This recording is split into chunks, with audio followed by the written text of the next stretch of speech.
जो आज हम सत्संग सुन रहे हैं ये उसी उपलक्ष्य में है कि वो परमात्मा आज से लगभग 600 वर्ष पूर्व सन 1398 में वो परमात्मा सतलोक से अपने निज स्थान से सुखमय स्थान को छोड़कर अपनी आत्माओं के लिए आपके लिए भटक रहे हैं भगवान। वहां से चलकर यहाँ भारतवर्ष की काशी शहर में, भारतवर्ष की नगरी काशी में एक लहर तारा नामक तालाब के अंदर एक कमल के फूल के ऊपर आकर विराजमान हो गए सतलोक से चलकर। और फिर वहां से एक नीरू नीमा नाम के जो निसंतान थे पति पत्नी वो उठा ले गए। परमात्मा की परवरिश की लीला उन्हीं के माध्यम से हुई। और वो जुलाहे थे, कर्म से जुलाहे थे, जिस कारण से परमात्मा भी जुलाहा कहलाए। वो भी वही कर्म करते थे, क्योंकि परमात्मा जैसे बहुत बार दास बताता रहा है कि परमात्मा हमारी 3 स्थिति में हम सबकी केयर टेक करता है, देखभाल करता है। एक स्थिति में तो परमात्मा सतलोक में एक बहुत बड़े गुम्बज के अंदर मंदिर नुमा एक बहुत बड़ा गुम्बज है, उसके मध्य में एक सिंहासन पर विराजमान है, तख्त पर, सिंहासन पर, तख्त पर, और सिर पे मुकुट है मालिक का। ऊपर एक बहुत बड़ा सफेद छत्र है। वहां जैसे राजा विराजमान होते हैं ऐसे बैठे हैं, और उनके एक रोमकूप में करोड़ सूर्य करोड़ चंद्रमा मिला दे, इतनी रोशनी उनके एक रोमकूप की समझो, और पूरी बॉडी की कितनी होगी अंडरस्टूड है। एक स्थिति तो वो है, और इसका प्रमाण वेदों में भी है।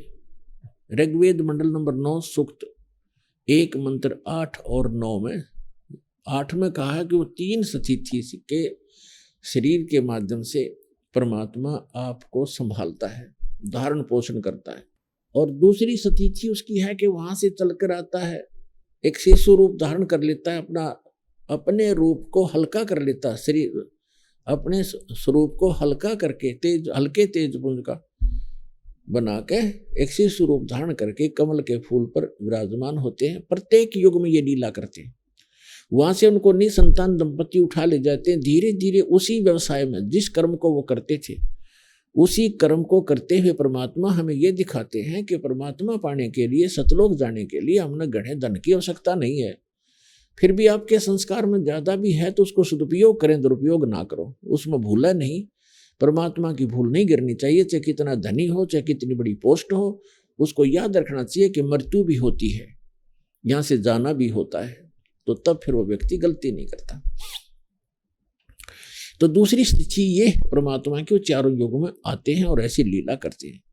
और तीसरी स्थिति ये है कि वो जब चाहे कभी भी एक साधु महात्मा का रूप बना करके या कोई भी रूप बना करके अच्छी आत्माओं को मिलते हैं, उनको सत उपदेश देते हैं, सतलोक ले जाते हैं, वापस छोड़ते हैं, उनको अपने से परिचित कराते हैं। फिर वो महापुरुष परमात्मा को साक्षात देखकर वहां जहां वो रहता है उस सारी व्यवस्था को देख करके, और जो विधि वो बताता है उनको भक्ति करने की, क्योंकि वो जगत गुरु भी है, तो वो संत उसी साधना को करते हैं जो भगवान बताते हैं। ऊपर से देख कर भी आते हैं, फिर वो आंखों देखा वर्णन भी अपनी अमृतवाणी रूपी एफिडेविट लिख जाते हैं, और जो साधना वो करते हैं वह भी वर्णित कर देते हैं। लेकिन उसको हम समझ नहीं पाए, क्योंकि हम दूसरे रंग में अज्ञान से परिपूर्ण होते हैं, और अन्य साधना करके ही हम अपना मोक्ष समझते रहते हैं, जिस कारण से हम भगवान और उन महापुरुषों परमात्मा और परमात्मा से परिचित महापुरुषों के अमृतवाणियों को नहीं समझ सके और ना सदग्रंथों को समझ सके। तो परमात्मा कहते उनमें से किन किन को मिले हैं भगवान, जो तीसरी स्थिति में आते हैं कि कभी भी आकर के किसी साधु संत महात्मा का रूप बना करके किसी भी अच्छी आत्मा, दृढ़ आत्मा, अच्छी भक्त को, दृढ़ भक्त को मिलते हैं, उनको तत्व ज्ञान, यथार्थ ज्ञान से परिचित कराते हैं। तो उनमें से कौन कौन है जो दास के नॉलेज में है? आदरणीय धर्मदास साहिब जी बांधवगढ़ वाले, आदरणीय मलुकदास साहिब जी, आदरणीय नानक साहिब जी जो सिख धर्म के प्रवर्तक हैं, जिनको भगवान सीधे आके जिंदा महात्मा के रूप में मिले हैं इस कलयुग में। आदरणीय दादू साहिब जी, आदरणीय गरीबदास साहिब जी, गांव छुड़ानी, जिला झज्जर, हरियाणा वाले। आदरणीय गीसा दास साहिब जी, गांव खेखड़ा, अब तो जिला बागपत हो गया बताते हैं, पहले जिला मेरठ था, उत्तर प्रदेश वाले। और आदरणीय स्वामी रामानंद जी ब्राह्मण थे, पंडित, बड़े विद्वान, वेदों के और गीता के माने जाते थे, काशी में रहते थे, 5 वर्ष की आयु में परमात्मा उनको मिले थे। तो इन महापुरुषों को परमात्मा मिले और उनको सचखंड लेकर वापस छोड़ा, उस सुख में स्थान पर ले गए जहां के गुणगान ये दास कर रहा है कि वहां जाने के बाद जीव की कभी जन्म मृत्यु नहीं होती, लेकिन वहां जाने की एक विधि है स्थायी स्थान पाने की। वैसे तो सभी महापुरुष गए, उन्होंने सब ने यही कहा कि भगवान हमें यही रख लो, तो परमात्मा ने उनसे कहा कि बच्चों ऐसे नहीं रख सकेंगे, आप जाइए, आपको ऐसे मंत्र देंगे, आप शीघ्र ही धनी हो जाओगे सत भक्ति करके, और उस भक्ति की शक्ति से आप यहाँ आ सकोगे। तो उन्होंने ऐसा ही किया, भक्ति की जो यथार्थ भगवान ने बताई थी, और सतलोक चले गए, अपना आंखों देखा, जो भी विवरण था, जो साधना उन्होंने की, जो सतखंड जैसा है वहां ऐसी स्थिति है, वो अपनी अमृत वाणी में उन्होंने बोल बोल के लिखवा दी। तो उनमें से कौन कौन से हैं वो महापुरुष आपको बता दिए। ये महापुरुष हैं जिनको परमात्मा मिले और उस सतलोक में लेकर गए, फिर वापस छोड़ा।